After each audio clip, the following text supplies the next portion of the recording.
దీపారాధన ఒక పవిత్రమైన క్రతువు. దీనిలో కొన్ని నియమాలు పాటించడం చాలా ముఖ్యం. చాలా మంది తెలియక ఈ క్రింది పొరపాట్లు చేస్తూ ఉంటారు. స్టీలు కుందులో దీపారాధన చేయకూడదు. స్టీలు ఒక లోహం. దీనిలో దీపారాధన చేస్తే ప్రవాహం దెబ్బతింటుంది. రాగి, పిత్తల లేదా మట్టితో చేసిన కుందులు మాత్రమే వాడాలి. అగ్గిపుల్లతో దీపాన్ని వెలిగించకూడదు.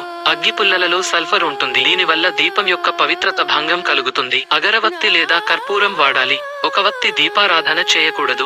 ఒక వత్తి దీపాన్ని శవం దగ్గర వెలిగిస్తారు. దీపారాధనకు కనీసం 2 వత్తులు ఉండాలి. దీపాన్ని అగరవత్తితో వెలిగించాలి.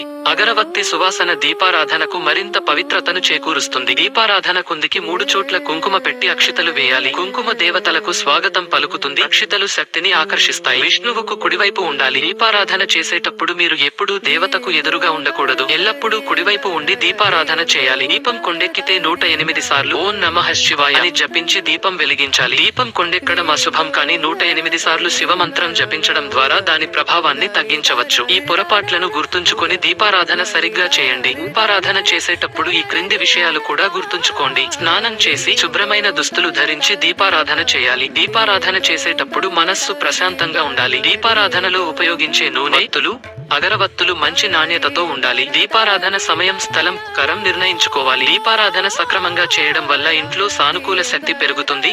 దేవతల అనుగ్రహం లభిస్తుంది.